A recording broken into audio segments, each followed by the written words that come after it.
राधे राधे सभी को। तो दोस्तों, ये जो राजस्थान के प्रसिद्ध नगर एवं स्थल है, मैंने इसकी एक वीडियो अपलोड की थी और काफ़ी इम्पोर्टेंट सारे फैक्ट थे उसमें, और फिर भी उसके अलावा कुछ बचते हैं तो मैंने सोचा एक वीडियो क्यों नहीं और अपलोड कर दें कि अगर पढ़ें तो कोई क्वेश्चन बाहर तो ना जाए, कि कम से कम क्वेश्चन बन जाए। तो थोड़े बचते हैं जो इम्पोर्टेंट है वो मैं इस वीडियो में और लेकर के आई हूँ। तो ज़्यादा नहीं है, ये 2 पेज का या 3 पेज का है, इसमें लिखा हुआ सारे इम्पोर्टेंट है, तो आपको ये थोड़ा और पढ़ लेना चाहिए।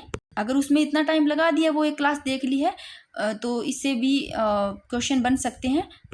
तो स्टार्ट करते हैं। सबसे पहले हनुमानगढ़।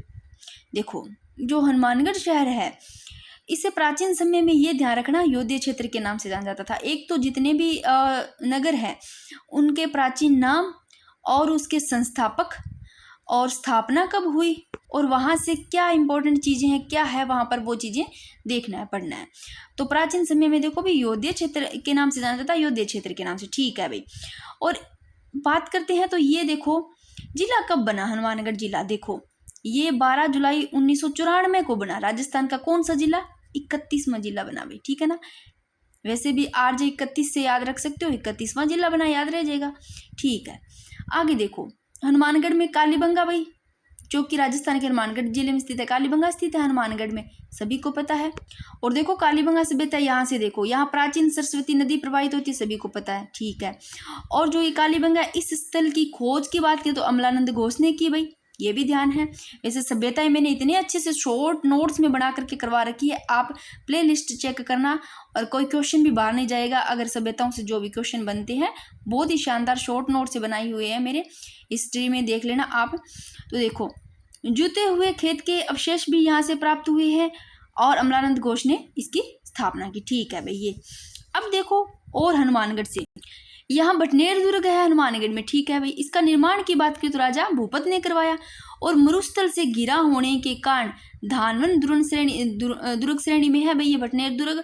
और राजस्थान में सर्वाधिक यहाँ पर है विदेशी आक्रमण, इसी दुर्ग पर हुए थे भाई, इन्होंने से आया था विदेशी आक्रमण के, ठीक है। फिर देखो, और हनुमानगढ़ में गोगा मेड़ी है भाई, कल ही बात की थी इसकी। तो जो गोगा जी के समाधि स्थल है ना, उसको तो कहते हैं गोगा मेड़ी, समाधि स्थल को तो गोगा मेड़ी कहते हैं। और गोगा जी को जो को धड़ है ना, ऊपर गो जो गर्दन हुआ है, वो जहां पर धड़ कटकर गिरा था ना, तो उस धड़ कटकर गिरने के कारण स्थान को धुरमेड़ी भी कहते हैं। तो देख लो, गोगा मेड़ी है, गोगा मेड़ी की समाधि स्थल को गोगा मेड़ी कहते हैं और गोगा जी का धड़ कटकर गिरने के कारण स्थान को दुर्मेड़ी भी बोलते हैं, ये भी ध्यान रखना। और गोगा जी को सांपों का देवता भी कहते हैं, इंपॉर्टेंट है। और भाद्रपद कृष्ण नवमी को यह विशाल मेला भरता है, ये भी ध्यान रखना, ठीक है। हनुमानगढ़ से तो हो गया, सारे पढ़ लिए आपने। अब बात करते हैं चूरू की। देखो, चूरू ये भी योध्या प्रदेश का भाग था भाई, चूरू। और चूरू की बात करें तो ऐतिहासिक मान्यता के अनुसार चूरू की स्थापना की बात करते हैं तो 1620 ईस्वी में, जो कि चोहड़ा नामक जाट ने की थी भी, ठीक है। और यहाँ पर देखो, ताल छापर अभ्यारण्य कहाँ है? चूरू में। और ताल छापर अभ्यारण्य किसके लिए प्रसिद्ध है? ताल छापर हिरणों के लिए प्रसिद्ध है, ठीक है। और चूरू में ददरेवा है, जहाँ लोक देवता गोगा जी की जन्मस्थली है। तो अगर पूछ ले गोगा जी की जन्मस्थली कहाँ है, तो ददरेवा चूरू में गोगा जी की जन्मस्थली है, ठीक है। अब देखो, चूरू का जो किला है, इसके निर्माण की बात करें तो 1739 यानी कि 1739 में ईस्वी में ठाकुर कुशाल सिंह के द्वारा करवाया गया था। तो चूरू के किले की निर्माण देखो कुशाल सिंह के द्वारा, कब? 1739 ईस्वी में भाई, ठीक है। और क्या है यहाँ पर चूरू में? देखो, यहाँ सुराणा हवेली है भाई चूरू में, और यह हवेली 6 मंजिला है सुराणा हवेली। और इनका कितना दरवाजा है? देखो, 1100 दरवाजा व खिड़कियों से युक्त है। सुराणा हवेली कहाँ है? ये चूरू में है। इसके अलावा चूरू से संबंधित देखो, दुधवा खारा किसान आंदोलन, जो कि जागीरदार सूरजमल के द्वारा वसूली के नाम पर किसानों को उनकी जो से वो जो थी उनसे बेदखल कर दिया गया था भी। तो देख लो भाई, चूरू, यहाँ सुराणा हवेली है, दुधवा किसान आंदोलन है वो इसी संबंधित है, और ये अयोध्या का भाग था। और जो ददरेवा है चूरू में, यहाँ पर गोगा जी की जन्मस्थली है। और 1620 ईस्वी में इसकी स्थापना की बात करें तो चोड़ा नामक जाट करते हैं। और देख लो, इसके चूरू किले के निर्माण की बात करें तो निर्माण कुशाल सिंह के द्वारा किया गया भाई। अब देखो, धौलपुर का थोड़ा बच गया था तो धौलपुर का और पढ़ लेते हैं भाई, बाकी लगभग पहली वीडियो में अपने कंप्लीट कर लिया था। धौलपुर देखो, सबसे पहले बात करते हैं धौलपुर को। देखो, सूर्योदय की नगरी भी कहते हैं, ठीक है। धौलपुर को रेड डायमंड भी बोलते हैं, कहते हैं। और कोटी के नाम से भी धौलपुर को जानते हैं। ठीक है, अब बात करते हैं धौलपुर की। देखो धौलपुर है ना, विल्य पत्र पर हस्ताक्षर करने वाली राजस्थान की अंतिम रियासत थी भाई। ये धौलपुर अंतिम रियासत थी जो कि विल्य पत्र पर हस्ताक्षर करने वाली सबसे लास्ट में इसी ने किया। ठीक है, राजस्थान एकीकरण के समय देखो यहाँ का शासक उदयभान सिंह था। राजस्थान को एकीकरण होना उस समय यहाँ का जो शासक था वो उदयभान सिंह था, और जिसे मत्स्य संघ का राज प्रमुख भी बनाया गया था उदयभान सिंह को। एकीकरण में मैंने बहुत अच्छे से समझा रखा है, 1857 की क्रांति पढ़ लेना चाहिए। मैंने आप प्ले लिस्ट चेक करोगे तो आपको पता चल जाएगा। 15 अप्रैल 1982 को, कब 15 अप्रैल 1982 को धौलपुर जिले के रूप में अस्तित्व में आया भाई ये। ठीक है, और देखो यहाँ धौलपुर में क्या है, शेरगढ़ दुर्ग है जो कि परवन नदी के किनारे स्थित है, और इस दुर्ग का निर्माण मालदेव के द्वारा करवाया गया, और पुनर्निर्माण सिरसा सूरी ने करवाया भाई। और शेरगढ़ 12 में है, वो पता है आपको। मंचकुंड ये भी कहाँ है, ये देखो ये धौलपुर में है। तीर्थ स्थलों का भांजा कहा जाता है मंचकुंड को। किसको? तीर्थ स्थलों का भांजा किसको कहा जाता है? तो मंचकुंड को, धौलपुर में है। और देखो वन विहार अभ्यारण्य भी यही है जो कि 1955 में स्थापित। और ये अभ्यारण्य की बात करें तो जो ये वन विहार अभ्यारण्य है ये बघेरा, रीछ और जरक इनके लिए प्रसिद्ध कौन सा है? वन विहार अभ्यारण्य रीछ के लिए प्रसिद्ध है, जरक बघेरा। और रामसागर अभ्यारण्य भी कहाँ है? ये भी धौलपुर में। याद नहीं रहे तो ऐसे करना, धौलपुर धोल धो करके पैर पीते हैं, किसका? राम जी का। राम जी का धो के पैर पीते हैं। ठीक है, रामसागर अभ्यारण्य। और सांबर के लिए प्रसिद्ध है भी रामसागर अभ्यारण्य। और तालाब एशाई भी धौलपुर में है। और घंटाघर भाई, यहाँ देखो इसे निहाल टावर भी कहते हैं। घंटाघर देखो कहाँ पर? धौलपुर में। और इसे निहाल टावर भी कहते हैं, और निहाल सिंह के द्वारा ही निर्मित है। ठीक है, और तसीमो ये भी धौलपुर से संबंधित है। देखो तसीमो ये क्या है? अप्रैल 1947 को धौलपुर के तसीमो गांव में पुलिस के द्वारा गोलीबारी में ठाकुर छतर सिंह व पंचम सिंह शहीद हो गए भाई। ये तसीमो गांव देख लो। अब बात करते हैं प्रतापगढ़ की। वैसे पढ़ लिया होगा प्रतापगढ़, फिर भी इसमें कुछ इंपॉर्टेंट चीजें हैं। सबसे पहले बात करते हैं प्रतापगढ़, ये जिला कब बनता है? तो ये 33वां जिला बनता है। कब बनता है 33वां जिला? 26 जनवरी 2008 ने बना है भाई प्रतापगढ़। 2008 ने 26 जनवरी वाले दिन 2008 ने, और राजस्थान को 33वां जिला। ठीक है, और इसको बसाया किसने? 1699 में राव प्रताप सिंह। प्रतापगढ़ है तो प्रताप सिंह ने बसाया, याद रह जाएगा। ठीक है, और इसे कांठल प्रदेश नाम से भी जाना जाता है। तो प्रतापगढ़ को कांठल प्रदेश का तो बच्चे बच्चे को पता है। ठीक है, और यहाँ देखो प्रतापगढ़ में जाखम बांध है, जो प्रतापगढ़ में जाखम नदी पर स्थित राजस्थान का सबसे ऊंचा बांध है। सबसे ऊंचा बांध जाखम बांध है भाई, 81 मीटर। ठीक है, और सीता माता अभ्यारण्य भी, ये भी प्रतापगढ़ में। ठीक है, 1979 में इस अभ्यारण्य की स्थापना की। सीता माता अभ्यारण्य कहाँ है? तो ये प्रतापगढ़ में, और 1979 में इसकी स्थापना की गई। और राजस्थान का एकमात्र सागवान वनों का अभ्यारण्य भी है। ठीक है, और उड़न गिलहरी ये देखो सीता माता अभ्यारण्य की मुख्य विशेषता है, जो सीता माता अभ्यारण्य है प्रतापगढ़ में। और ये ना उड़न गिलहरी है ना, इस सीता माता अभ्यारण्य की सबसे ज्यादा मुख्य विशेषता है। ये इंपॉर्टेंट है, क्वेश्चन पूछा गया।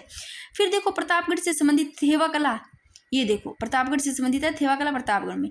और इस कला में कांच पर सोना मंडकर सुंदर कलाकृति की जाती है। जो कांच होता है ना, उसमें जो डिजाइन डाला जाता है ना गोल्डन कलर का सोने का, वो सोना मंडकर के सुंदर कलाकृति तैयार किया जाता है। और काका जी की दरगाह ये भी प्रतापगढ़ में है। और कांठल का ताजमहल भी कहते हैं काका जी को। ठीक है, बस ये एक पेज और पढ़ लो, इतना ही है, काफ़ी है। इसके अलावा फिर अपने जब क्विज करेंगे MCQ तो टेलीग्राम पे कर लेंगे, तो लगभग क्वेश्चन आ जाते हैं। देखो टोंक, इसे टोंक को नवाबों की नगरी भी कहते हैं। और इसकी स्थापना की बात करें तो अमीर खां पिंडारी ने टोंक की स्थापना की। ठीक है भाई, नवाबों की नगरी कहते हैं।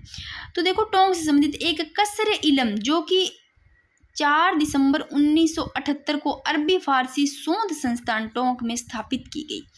कसरे इलम कब? 4 दिसंबर 1978 को। और इसे कसरे इलम तथा साहित्य सेवियों की तीर्थस्थली भी कहा जाता है। तो इसको क्या कहा जाता है? इसको कंसरे इलम और साहित्य सेवियों की तीर्थस्थली भी कहा जाता है। अब देखो टोंक से जो रेड है, इस रेड का ध्यान रखना, इसको प्राचीन टाटानगर भी कहा जाता है।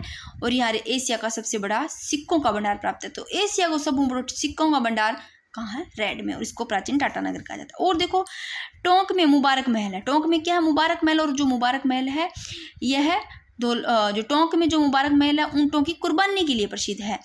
और ये क्वेश्चन पूछा गया है। सुनहरी कोठी देखो टोंक में है सुनहरी कोठी, और सुनहरी कोठी ये ऐसे नहीं है कि सोने से बनी हुई है, इस पे जो होता है ना सोने का जो बोल देते हैं जोड़ फिरानो है ना ऊपर, तो टोंक में रतन हो गए, कांच हो गए तथा सोने की झाल देकर, सोने की मतलब झाल दे करके बनाई गई सुनहरी कोठी स्थित है ये, ठीक है। और पूर्व में ये शीश महल के नाम से जाने जाती। सुनहरी कोठी पहले किस नाम से? शीश महल के नाम से जानी जाती थी। और यहाँ पर देखो टोंक, अपने पढ़ रहे हैं टोंक, टोंक में रेड याद रखना, मुबारक महल, सुनहरी कोठी याद रखना, और रेड को प्राचीन टाटा नगर से जाना जाता है, और यहाँ पर सबसे बड़ा सिक्कों का भंडार प्राप्त है। और मांडव ऋषि की तपोस्थली ये भी टोंक में है। किसकी? मांडव ऋषि की तपोस्थली से राजस्थान का मिनी पुष्कर भी कहा जाता है। तो राजस्थान का मिनी पुष्कर पूछ ले तो मांडव ऋषि की तपोस्थली को। और वनस्थली विद्यापीठ भी है यहाँ, जिसकी स्थापना 1935 में राजस्थान के प्रथम मुख्यमंत्री हीरालाल शास्त्री ने की थी। अब बात करते हैं झुंझुनू की। देखो झुंझुनू के संस्थापक की बात करें तो मोहम्मद खां है भाई, और झुंझुनू का नाम है झुंझार सिंह नेहरा के नाम पर। नेहरा जो कास्ट होती है, झुंझार सिंह नेहरा है, उनके नाम पर इनका नाम झुंझुनू पड़ा था, उनका नाम भी झुंझार सिंह था। अब झुंझुनू में बिसाऊ है भाई, और ये जो बिसाऊ है ये मूक रामलीला के लिए प्रसिद्ध है। पूछ ले कि मूक रामलीला के लिए प्रसिद्ध, तो बिसाऊ है जो झुंझुनू में है, ठीक है। अब यहाँ पर खेतड़ी, खेतड़ी को ताम्र नगरी भी कहते हैं। झुंझुनू से संबंधित खेतड़ी है, इसको ताम्र नगरी कहते हैं। ये 1967 से हिंदुस्तान कॉपर लिमिटेड से अंतर संचालित है भाई यहाँ। और स्वामी विवेकानंद यहाँ खेतड़ी के शासक अजीत सिंह के समय आए थे, लिखना अजीत सिंह के समय आए थे, ठीक है। और मंडावा ये भी झुंझुनू से संबंधित है। मंडावा देखो शेखावटी में भित्ति चित्रों के लिए प्रसिद्ध है। अब पूछ ले शेखावटी में भित्ति चित्रों के लिए प्रसिद्ध है तो मंडावा।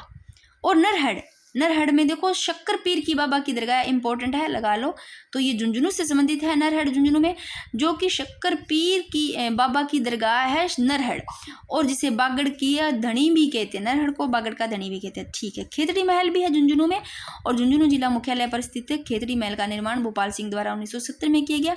और सुनारी सभ्यता भी खेतड़ी से संबंधित, खेतड़ी में सुनारी सभ्यता, और यहाँ लोहा गलाने की सर्वाधिक भट्टियां मिली है, ये इंपॉर्टेंट है, लगा लो। तो सुनारी सभ्यता खेतड़ी में, खेतड़ी से समझिए जो सुनारी सभ्यता यहाँ पर लोहा गलाने की सर्वाधिक भट्टियां मिली है, ठीक है। ये टॉपिक अब हो जाता है कंप्लीट दोस्तों। छोटी सी वीडियो, तो मैंने सोचा ये थोड़े और रहते हैं मोस्ट इंपॉर्टेंट, तो एक क्लास ले आई, इसके बाद में जन कल्याणकारी योजनाएं करेंगे।